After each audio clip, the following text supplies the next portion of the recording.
good evening, and welcome to Facebook Live here on blackdoctor.org. And this is your favorite Tuesday night Facebook Live, also known as House Call with Dr. Gigi.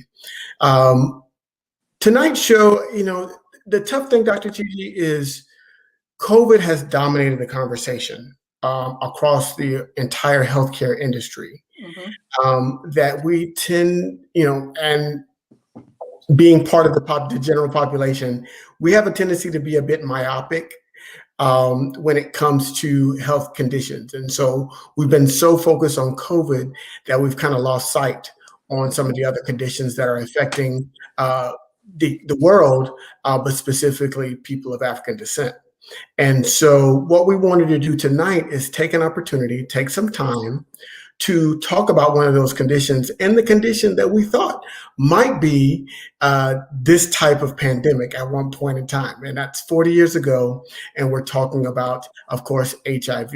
And when HIV was really discovered, I remember that press conference that Magic Johnson did when he announced he was HIV positive, and just oh, that's a death sentence, right? And here he is, he's still here 40 years later.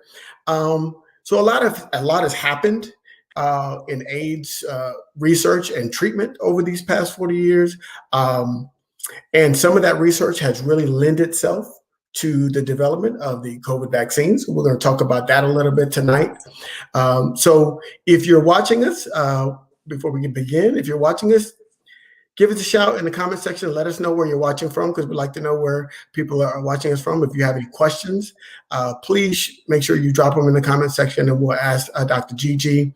And then, of course, we're gonna talk a little bit about COVID at the beginning, because we got to give an update on where we are. I know we just hit a milestone where one day we had 3 million people get at least a shot in their arm, get a vaccine in their arm. And so that's the good news. So we're going to do a quick COVID update, and then we're going to get into our main topic, which is, HIV, where we are and where are we with HIV. So good evening. I'm going to shut up now and return it over to the person of the hour. That is Dr. Well, this is a conversation, so I don't believe in people not speaking. So good evening, everybody. It's so nice to be with you. I took off my glasses, so I can't see, but at least they're not reflecting. So yeah, let's start off with COVID. So COVID, unfortunately, is still going strong. Yes, the vaccinations are ramping up, and that's good, of course. But we now know that the variant strains are in all 50 states and the District of Columbia. And what we're now seeing is that young people are getting sick and dying. And actually in Brazil, the biggest group of people that are now dying are young people who are absolutely healthy. So that really gives urgency to getting vaccinated. And I just want to dispel some myths very, very quickly about the vaccines. You've got Moderna, you've got Pfizer, and you've got Johnson & Johnson. And what I tell people is get whichever vaccine you can get first. So they're all equally effective, 100% effective in preventing death, hospitalizations, and disabilities. So in our family, for example, I got the Pfizer, my parents got the Moderna, my brother and my niece are getting Johnson & Johnson. I can't remember which one my sister is signed up for, maybe Pfizer. But really, it is urgent that everybody gets vaccinated, because what happens is that when a person gets infected with the COVID virus, that really turns their entire body into a COVID manufacturing plant. And so that then spreads to other people. So if we want to get back to normal, and we're going on our second year, and I don't know about you, but I am so tired of not being able to just take the mask off and just be and see my friends and go to, I love live music. I love to dance, and just to be able to travel. It's like we must get vaccinated. And, this weekend on Saturday, April 3rd, Ms. Cora Masters Berry, who is a friend and the former First Lady of Washington, D.C., she invited us from the Rodham Institute to be a partner, co-host, co-sponsor a mass vaccination event. The statistics for the African American community in general in the United States is that actually there's no difference between senior African Americans and their white counterparts in terms of the vaccine. Where there's a difference is among younger people, the 18 to 40 age group. But one of the points that Ms. Berry mentioned, which I think is so important, is that most likely it's going to be required for doing all kinds of things. We already know the vaccine is going to be required for travel. We're seeing that already. Probably to, go to school and sort of for, who knows, for restaurants and employment. So she said, well, let's make it easy. And we brought all the vaccines, and all of the hospital systems and all the academic institutions in Washington, D.C., from GW to Howard to Georgetown. It was really great.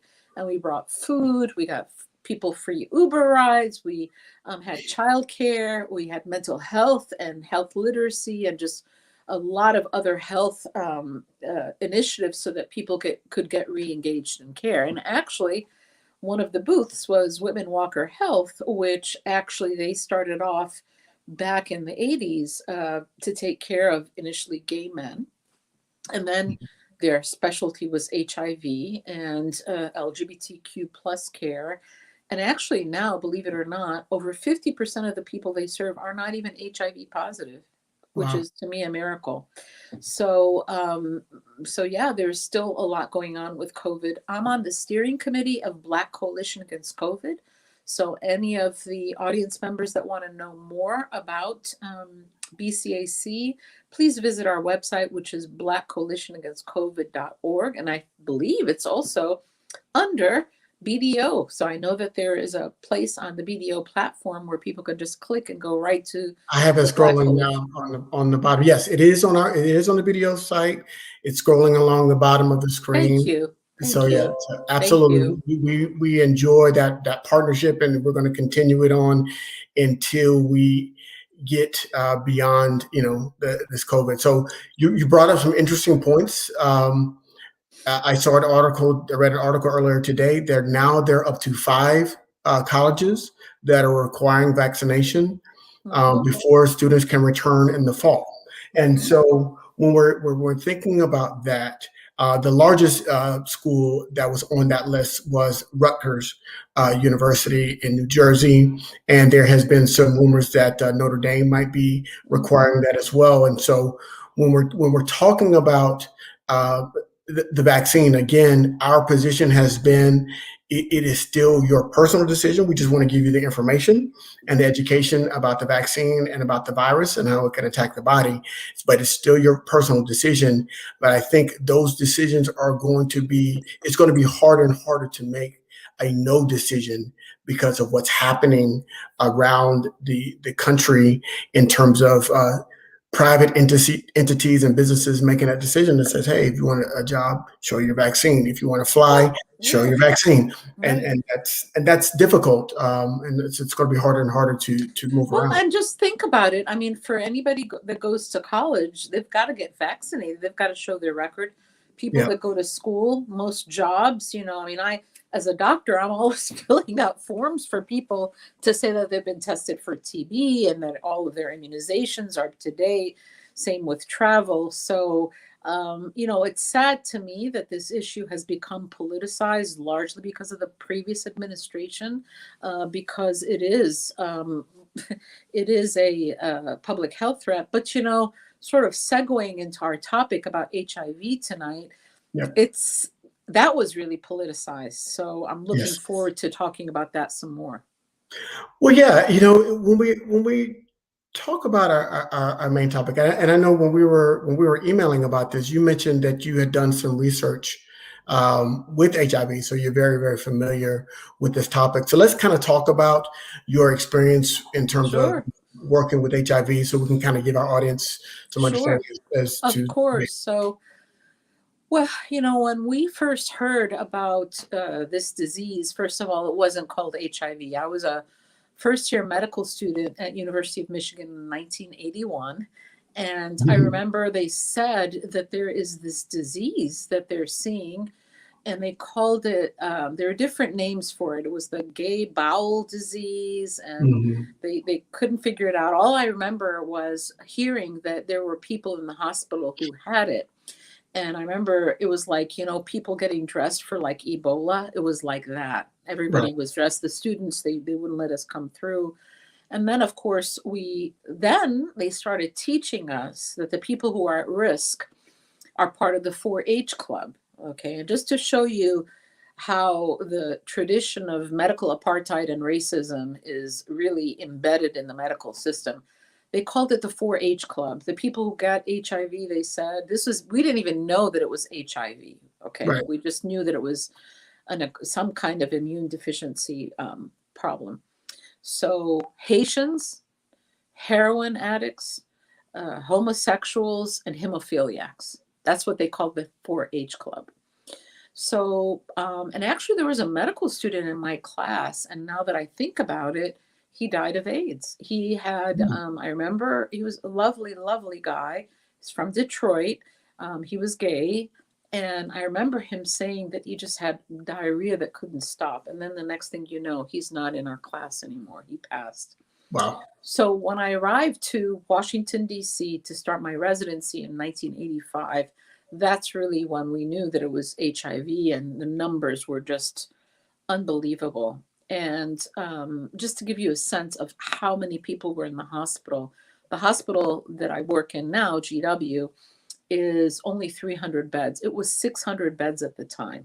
Oh, wow. So we did not necessarily, I mean, they would say wear gloves when you're drawing blood, but we would do that. But I remember this one gentleman, I mean, here I'm coming from Michigan. I'm, innocent, bright-eyed, bushy-tailed.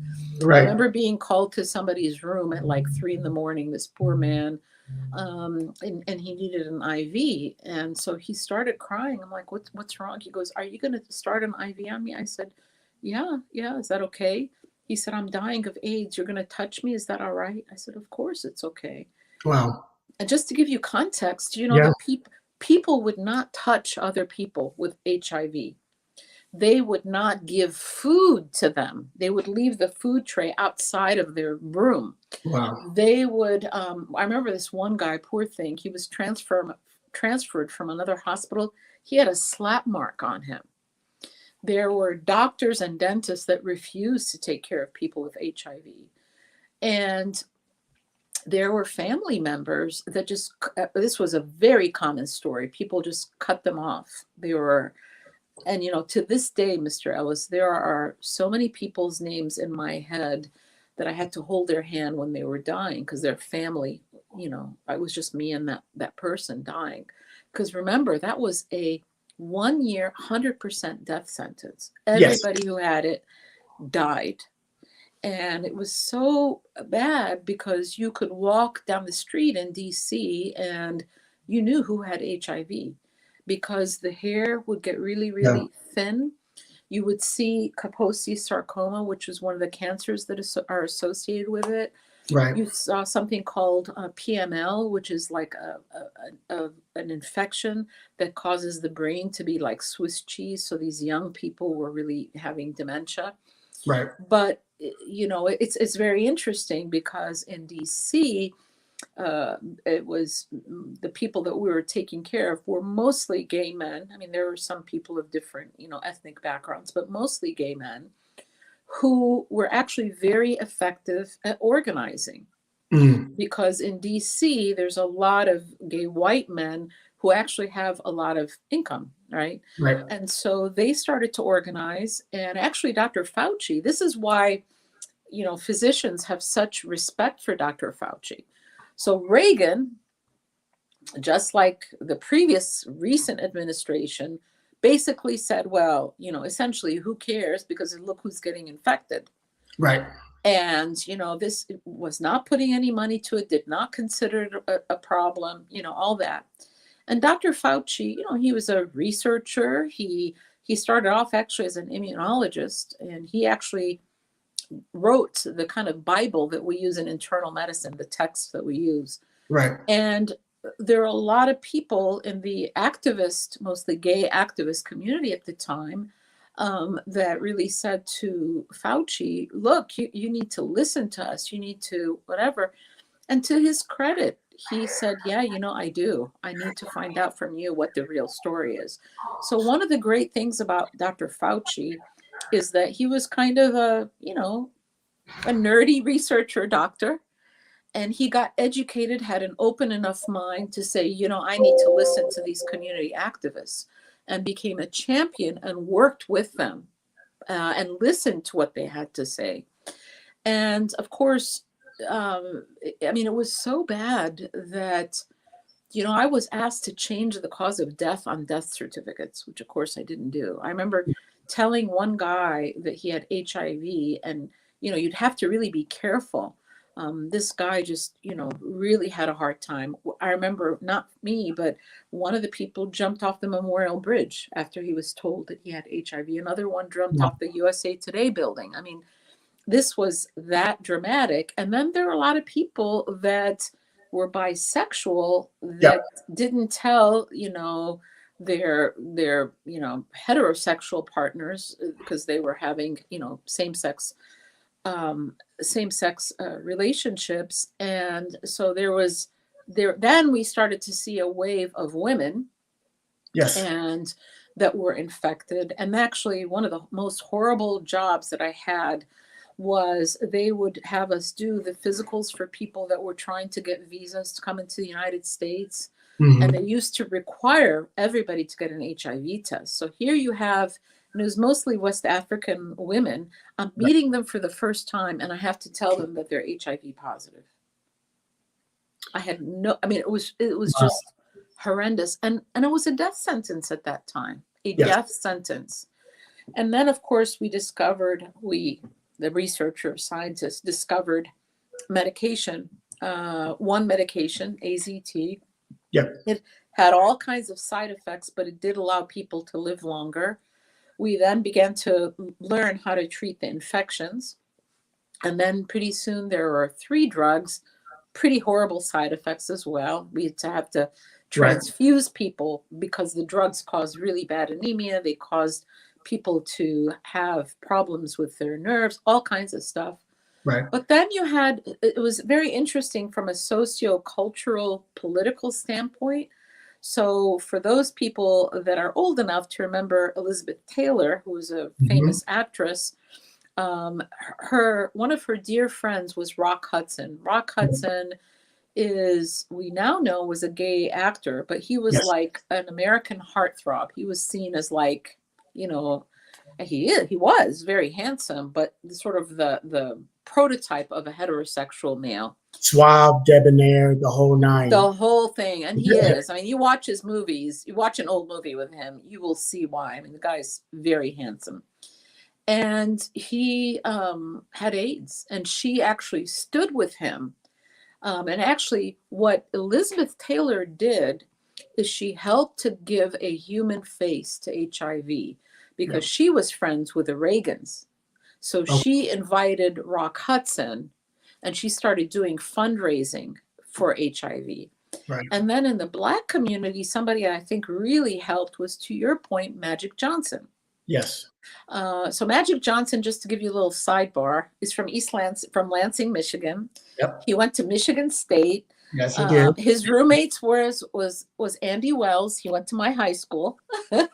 Wow. And my sister went to Michigan State. I went to Michigan. Your parents taught at Michigan State, right? Yes. And Magic Johnson asked my sister to dance at a dance party, and she said no. So that is my 1 degree or 2 degrees of separation. But I just want to give him a shout out, because Magic Johnson has always been a down-to-earth, real-life person. When he made it, both at Michigan State and then in NBA and all that, he would always come back every summer. He would coach the kids in softball. He built a house for his mom. Just the most down-to-earth person. And I think that's what really helped to break the stigma around HIV in the African American community. Absolutely.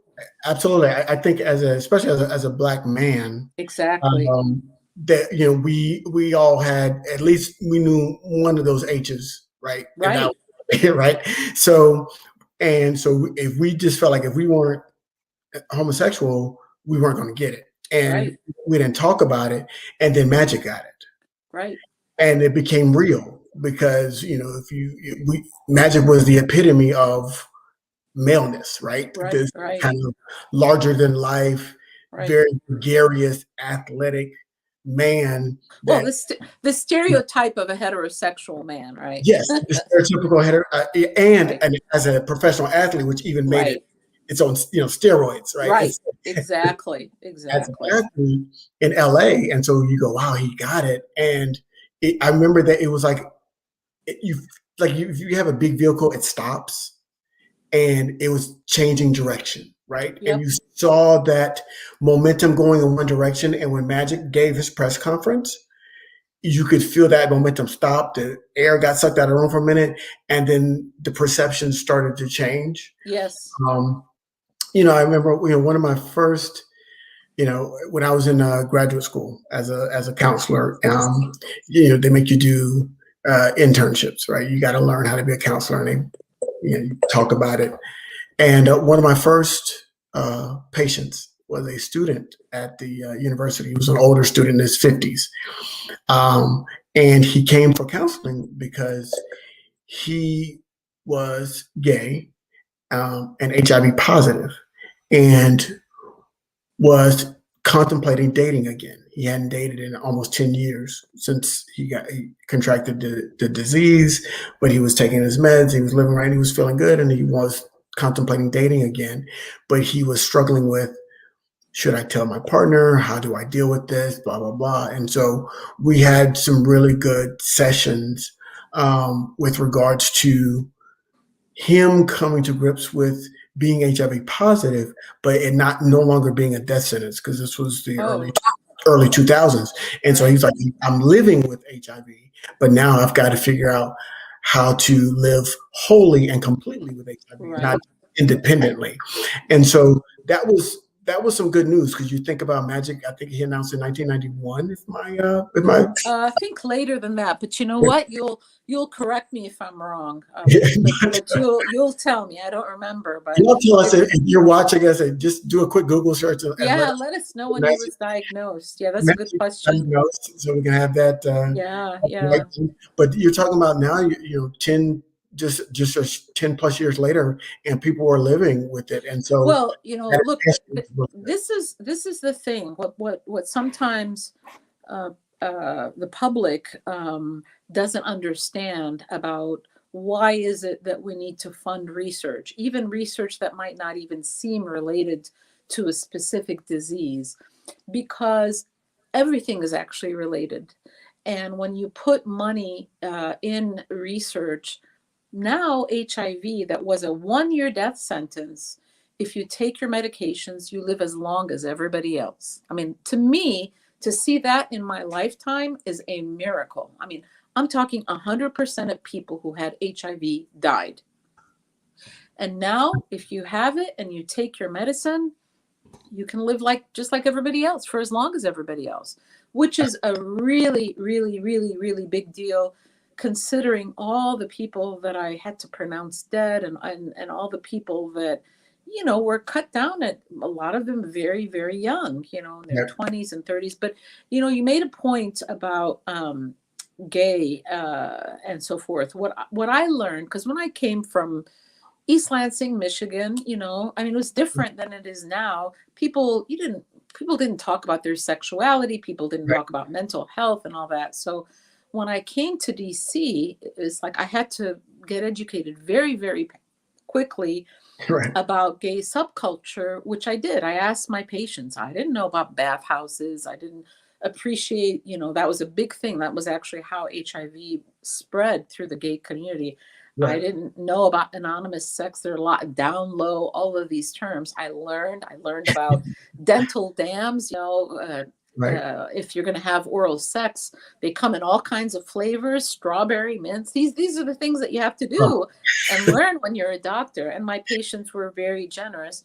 But one of the other things I learned is when it comes to an individual's sexuality, you really have to talk about not about how they define themselves, because somebody can define himself or herself as straight, but engage in same-sex behaviors. They don't see themselves as, Right. I mean, they define themselves as heterosexuals, but sex is, and behaviors. As one of my friends who is an emergency medicine physician said, sex can be a disconnect from everybody's, one's daily life or even persona. How you behave sexually, that's completely separate. And I think for the awakening or the education of the society around people who had AIDS and so forth, a part of it was and more acceptance, especially of the LGBTQ community, but also the pediatric AIDS. That really hit people very, very hard. So, again, for those of you that are old enough, there's the Starsky and Hutch TV show. So Starsky, the guy with the curly hair, and they made a movie subsequent to this with Ben Stiller, I think, and Luke Owens. Yep. His son and his wife died of AIDS. Oh, wow. And so they created the Glacier Foundation to bring awareness to that. I took care of somebody who actually was somebody very high up at NBC, and in their family, they had a gene that caused cancer. So this woman decided to have her breasts removed because there was a very strong family history. So they gave her blood, and she contracted HIV that way because we didn't have a test to screen. Right. So, you would hear those kinds of stories as well, but they were really, really heartbreaking, and I just want to give a shout out to the doctors and nurses at San Francisco General. I think there's a documentary actually now about them. These are really the frontline heroes that took care of their patients as human beings and didn't treat them like lepers or, and if you think about it, there's a lot of parallels with COVID now. That was my next statement. I thank you. Shout out to Marguerite Barbara Owens for giving us the answer. Magic was diagnosed in 1991. You were right. I was right on that one. So yeah, you're right. Thank you. Elaine let us know the exact date. November 7th, 1991 was the date Magic announced HIV positive. See, when you get to be my age, like decades run into each other. Well, you know why I thought it was later, frankly, because for us on the front lines, it felt like it took such a long time for, all those years, 5 or 6 years when people were dying and we were so hopeless that there wasn't a treatment. So thank you for the update. Appreciate that. It was really good. I think, and if you're just joining us, this is House Call with Dr. Gigi, and tonight's conversation, we're talking about HIV, the past, the present, and the future. And so we're really kind of diving in here.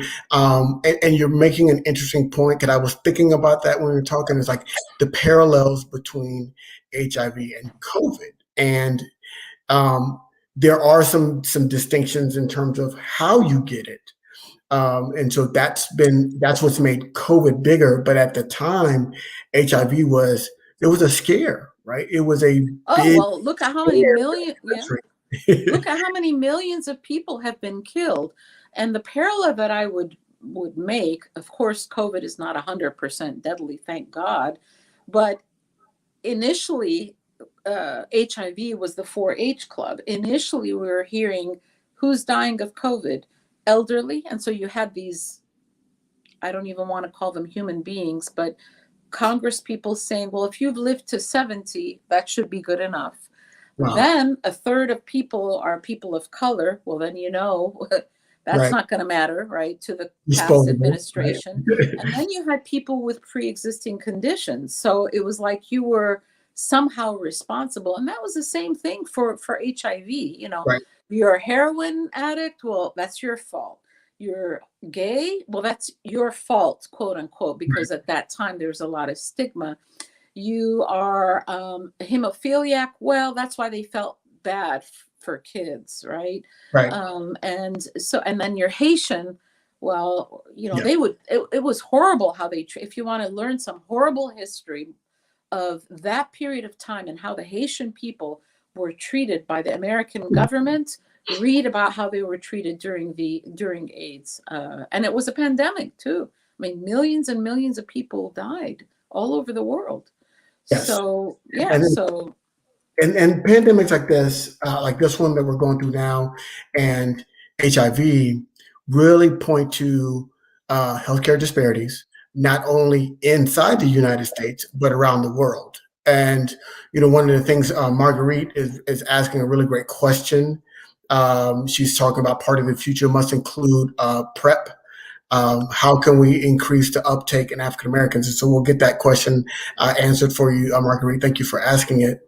But one of the things that I had learned about HIV and the medications around the world, especially in like African countries, they weren't getting the best medications. And so while in United States, as the medications improved, treatments improved, life expectancy started improving. But in other undeveloped, and underdeveloped countries, they were getting the excess of old medications that weren't as effective, and so therefore still struggling with HIV, as well as with education and condoms and all these other things that were going on. And so those disparities around the world, I think we kind of sometimes we live in our bubble here in the United States, and even though we know there's disparities in the United States, when you compare it with some countries around the world, we're still far light years ahead of what's happening. So we have to think of well, HIV as a global condition and not well, just a local. I'm actually going to make a couple of small corrections, Mr. Ellis. So, Please do. in addition to seeing patients, I also started the Rodham Institute, which is dedicated to improving health equity in Washington, D.C. So in Ward 8, we've got 8 wards in D.C. Okay. The 2 poorer wards, which are almost exclusively African American, are Ward 7 and 8. In Ward 8, our HIV rate is the same as Namibia's. That's Oh, right wow. now. Wow. Okay.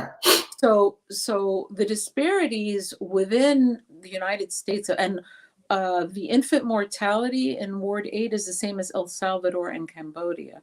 So Wow. the same issues that are in the world in terms of access and all that kind of stuff is just they're here in the United States too. Okay. And I'm going to push back a little bit on the word underdeveloped and developing. Right. First of all, as somebody of Egyptian heritage, Okay. excuse me, we developed the world. Africa is the mother continent. Right. So if we want to call countries where we don't pay attention to children, where there are all these health disparities, where there is racism and electronic shackles still on Black people, where there's war and guns and all that, if we want to call that developed, you're right. I think it's better to call the rest of us, or the African countries and the African continent, underdeveloped or developing. I think Right. we can call it the global South and North, because then it has less of a judgment. That's just a small correction. And forgive me, it's just my little pet No, peeve. no. I appreciate you.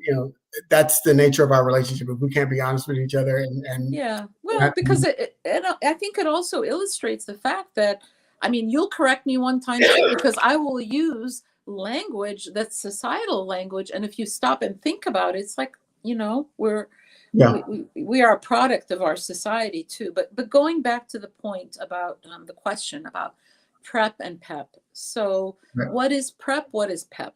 PrEP is pre-exposure prophylaxis, which means that if you are in a group that is engaging in sex with a lot of different partners, or if you are using substances, drugs by vein, or you're in a high risk group for whatever reason, again, no judgment, you should consider going on PrEP. PrEP is a medication that you take every day, and it really reduces the possibility of you contracting HIV. And every 3 months, you go and you get your test to get checked for HIV and other sexually transmitted infections, to make sure that you haven't, contracted syphilis or gonorrhea, chlamydia, or whatever.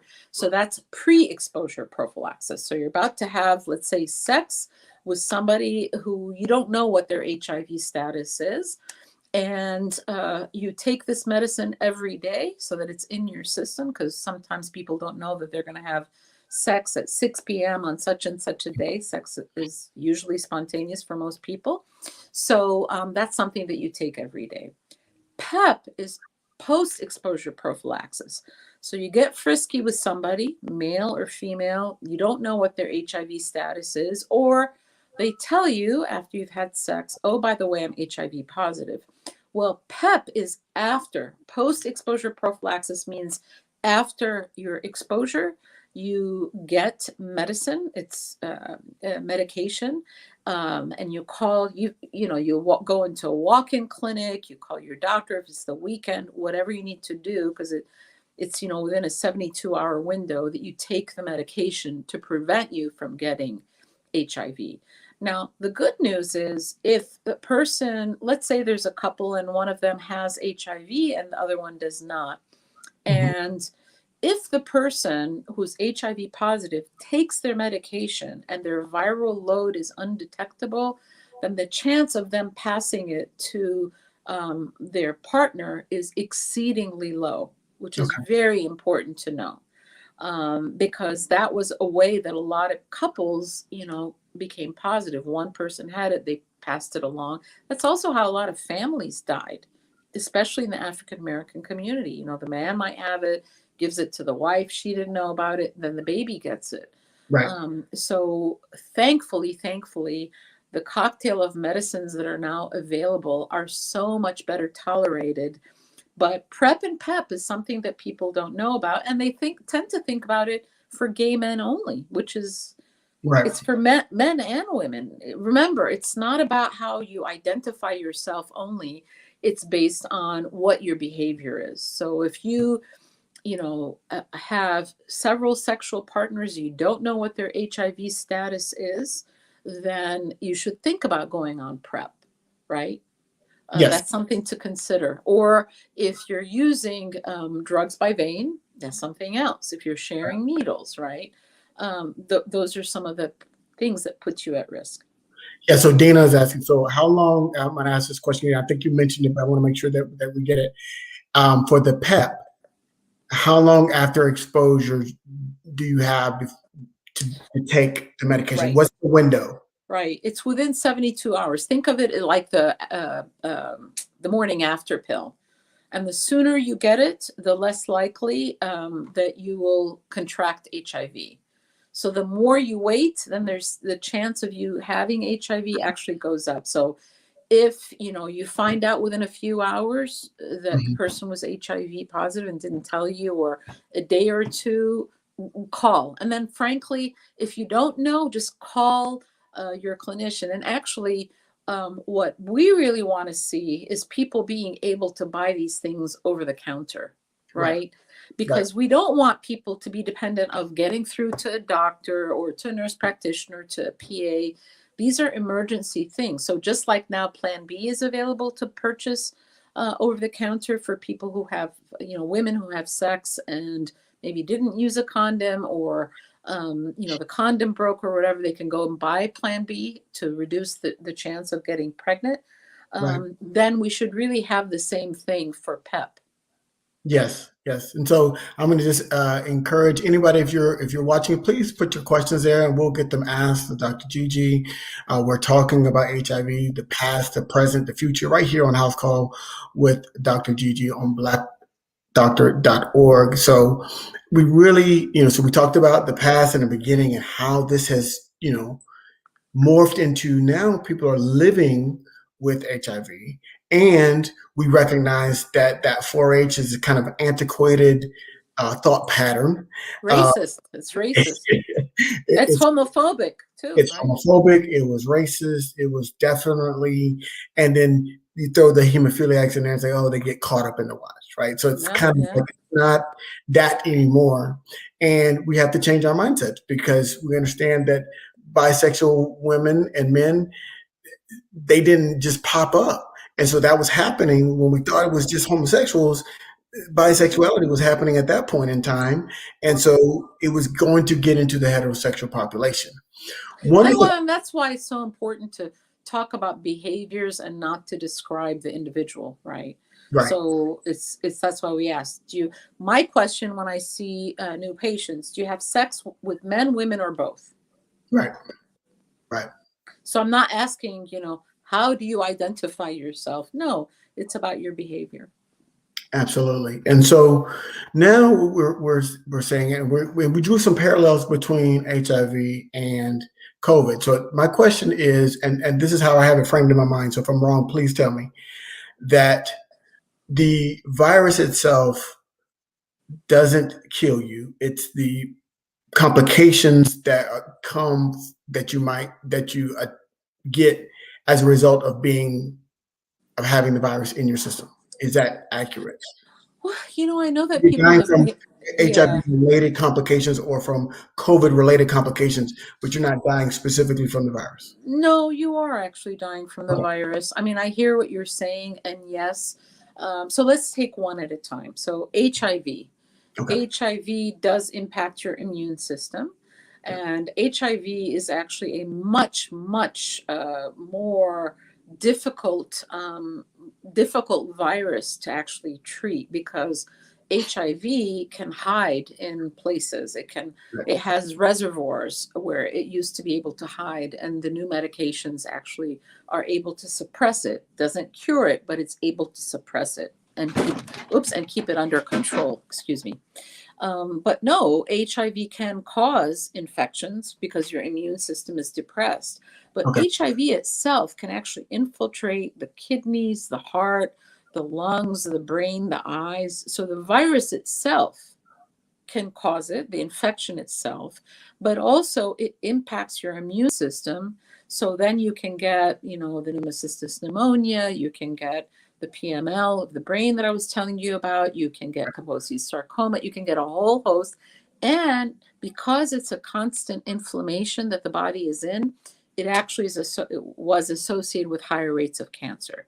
Okay. COVID is it's first of all, it's a much simpler virus, and that's why we were able to come up with a vaccine collectively when the world works together and the researchers are working together to combat a problem. That's what we can do as human beings. So within a year, we were able to do that because the virus is like this spiky ball, and there are spikes, and so the vaccine, they basically use the M spike, which is the part that the virus uses to enter into your body and to replicate and to turn your body into this manufacturing plant, and to begin to replicate. But how it then works is that in a couple of ways, it can infect the lungs, the brain, all of the same ways that HIV can. It also causes a very big immune response, and that immune response that can kill people because there's all these proteins and cells that are flooding into your lungs and other parts of your body. It can cause kidney failure, can cause problem obviously with your lungs, but also it can increase the risk of blood clots. Okay.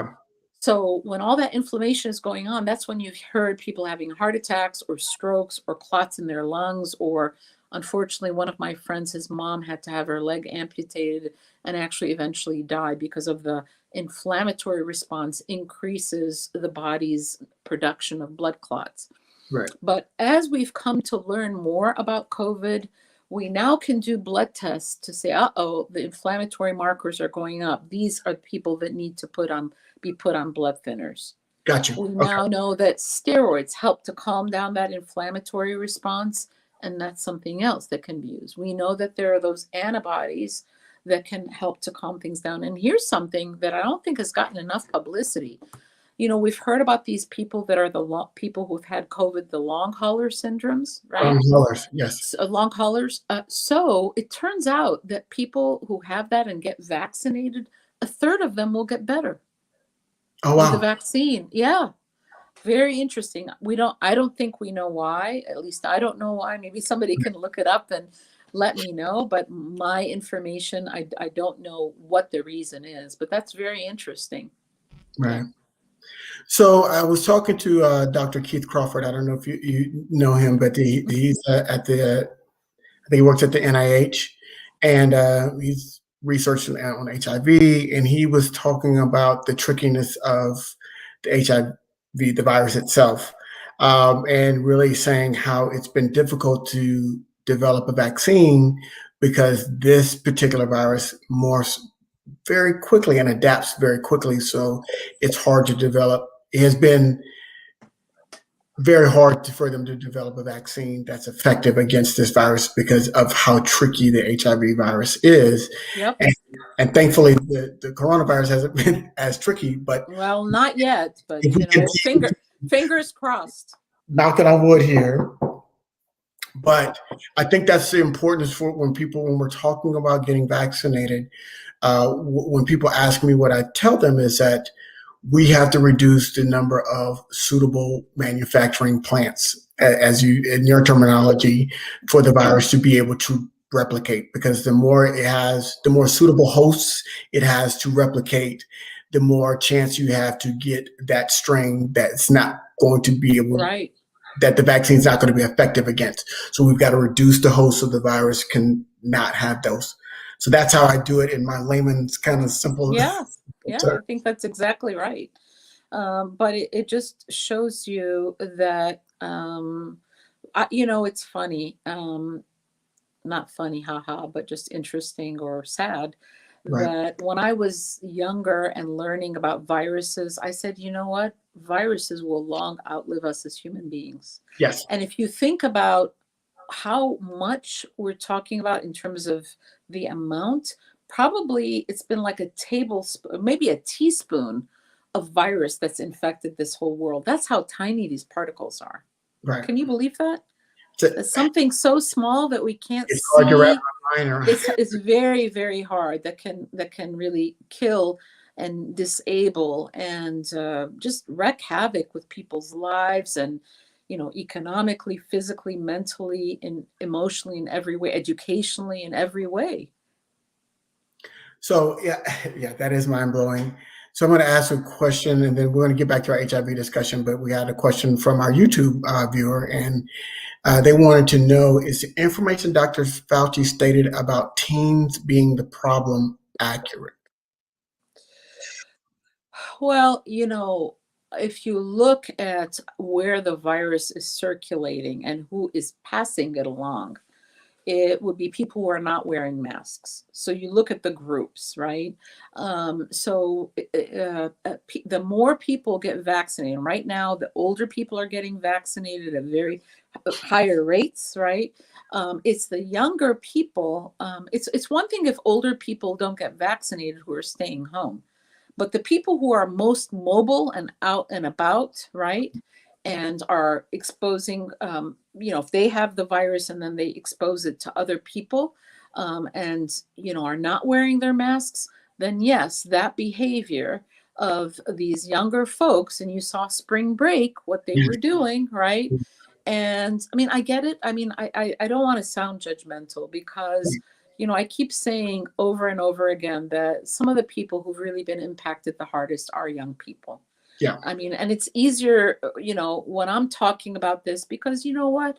I've had my celebrations. I want to have more, but you know, like graduating, like going to parties, like Well, all my these daughter very, lost her senior year in high school. The yeah, reality is this: she did yeah, not have a prom. She right, did not, we watched her graduation. We sent in a picture, and they did a slideshow on television, and that was her graduation. She put on her cap and gown, and we sat. We took a picture on the couch, and you know what we did here was I made a nice dinner, and I put on a tuxedo, and we all dressed up, and we had her prom here. But those are memories and events that you can't get back, and we tried to recreate as much as we could, but you right, can't get that back. She lost her first half of her freshman year in college because she was just in the dorm room because they right. couldn't go to class in person. So Right. it's So that's what I'm meaning. I think yeah, that it's important not, I mean, look at, I keep checking myself. I say, don't be judgmental. And then I make a judgmental statement. But the right. reality is, I do feel for these kids, Yeah, and also for older people who are isolated, because that's really horrible. yeah, And people who don't have the means to support themselves or, you know, are grappling with so much. But I think that again, it's the behaviors. There are lots of young people that are very responsible. yeah. And you know what the single biggest group that is not taking the vaccine is? Oh, Republican men, white yes, Republican men. I am. So if Yeah. we're going to point a finger, that's who we should be That pointing the that is finger true. at.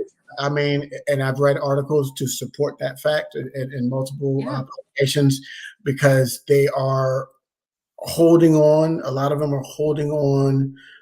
They're attributing vaccination to Biden, and so they are rejecting that. They are holding on to what our former president said early on in the He process. was not. He was not our. He was not my former president. I'd say our as an American citizen. I'd I say, know. I know. I'm teasing. but yeah. So they're holding on to that misinformation that was coming out of the White Yep. House on Yep. a daily basis, Yep. and they're saying, well, we don't really know because you saw, and so no, we did know. He was the one that was muddying the waters, and Yep. so now we're in a state where people are and the way he was so, he bashed Dr. Fauci so much that he made a lot of people lose the Confidence. scientific community lost credibility. Mm-hmm. And so people now start thinking that themselves to be closet immunologists and can tell doctors better about a disease state than the doctors themselves. And so Mm-hmm. what we found ourselves now is trying to overcome the disinformation. It's like pulling Right. somebody out of being a hostage for a while, and they have that Right. Stockholm syndrome. We've got Right. to get them through this process to really recognize, otherwise we're going to be in this pandemic much longer than we. Yeah. But in terms of bringing this back to the similarities with HIV, you had mentioned sort of at the top of the program that I had done some research. So my Right. mother, who's a medical anthropologist, and I wrote the introduction to the Black Anthropology Journal had done an edition or an entire what's the word that I'm looking for? Help me out. Not volume, I guess volume Yeah, that volume. that was dedicated to AIDS in the Black community. And it was very interesting to see the research, because I think one of the things that people sort of, whether it be in mainstream media or physicians in particular, or the healthcare system in general, is Right. they don't appreciate the idea of competing priorities.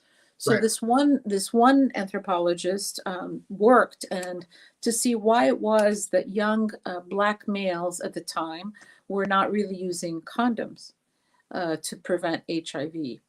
Right. And he did interviews with them. He's like, look, if I am going to die at age 25 anyway, why Mm, should I wear a condom? So if you think about it, these young men were doing risk assessments, very smart, and looking at what is my chance of dying from, either gun violence or other sort of catastrophic things versus HIV. And so it is also true that in when we're looking at, COVID, and especially around vaccinations, it is this notion of competing priorities. right. If you, I mean, just think about it. The last time that anybody was sick or laid out with a cold, you didn't want to do anything, right?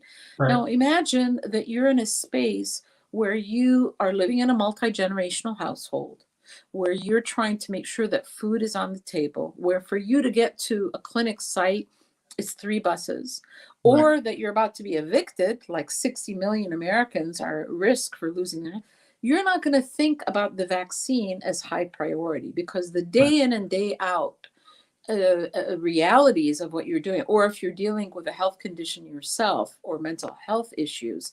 So the system is broken. The healthcare system is broken. Right. And the other thing that I wanted to mention, because you alluded to this about the sort of the medications for Africa relating to HIV. Right. I think that when we had our event this past Saturday to vaccinate people in Ward 8, um, some people looked at the sort of mainstream white people looked at this as a charity event. I'm like, Right. no, this is not charity. This is equity. Where I live, I look outside my window, there's a bus line. There are Right. Trader Joe's, there's, Safeways, all of these places. If I want to go to a pharmacy, I just can walk to one. Right. So the inequity, okay, of not having those same things makes it important and necessary, and really the model that should be followed to make sure that those services are brought into the community as until such time where there's economic development Right. so that these services are part of the community. And it's the same thing with, PrEP, and HIV treatment Right. overseas. It's not charity. I mean, think about it. Why did George Bush want to provide and create the PEPFAR program, which is the United States government basically giving HIV medications to many countries in Africa that were, struggling with the pandemic? Well, because that helps the safety and security of the world. Right. So, what we have learned, whether it's HIV or COVID, is that we are really one small planet, Right. and what we do affects each other. So we can pay now or we can pay later. Well, absolutely. I want to say, last question of the night as we're wrapping up here with Dr. Gigi in this conversation, mainly about HIV, but we kind of mix in some COVID as well because they're Mhm. cousins. We'll call them their cousins in terms in the virus community. So what's next for HIV? Do you think that we could come close to A developing vaccine? a vaccine? I know the treatments are getting better and better. People are living longer, fuller lives. And I know there was a comment that somebody been HIV positive 25 years. We talked about Magic Johnson. That was 91. We're 30 years later. He's still around and doing well. So what's next for HIV? Yeah, that's a great question. And like we talked about, as opposed to the coronavirus, which is a much simpler virus in many ways, HIV is very tricky and it's much more complex and it can morph and change. And even if you think about influenza, just the regular flu vaccines, I mean, at best we can, prevent people from getting sick with the flu by about 40%. So we're not nearly as effective with HIV, with the other vaccines as we have been with COVID or mumps, measles, and rubella. So the short Right. answer is we're still a while off. But the interesting thing is sometimes a development in one area sparks a development in something else. So maybe with what we're learning about COVID and the technology will translate into a vaccine for HIV. But for right now, uh, I wish I had better news to say, look, we're looking at a few vaccines that are promising and there are trials. But I think this is why we need more leaders and young people to Yep. go into research like Dr. Kizzy Corbett at the Yep. NIH. She's one of the people, she's 34 years old, this girl, country girl from North Carolina, young Yeah. lady. To me, she's a girl because she's 34, but she helped develop the Moderna vaccine. You Right. see, African American young woman, we need more African American scientists, Yeah. researchers, doctors, nurses, public health folks. Yeah. So the people that are asking these questions, wow, wouldn't it be great if you or your relatives or children can go into these fields, because we need more work and research. And I would add one more group. We need more Black and African American people to participate in clinical trials as well. Yes, and that's actually been the one positive thing about the COVID vaccine.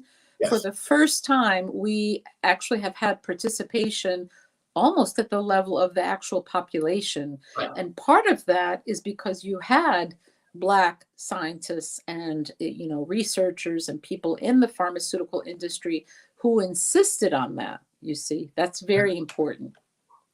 Absolutely. Well, we're going to leave it there. I'm going to put the last comment here on the screen. It's from Dina, who's been with us. Thank you for joining us, Dina. Thank you so much, Dr. Gigi. You've shared some awesome information.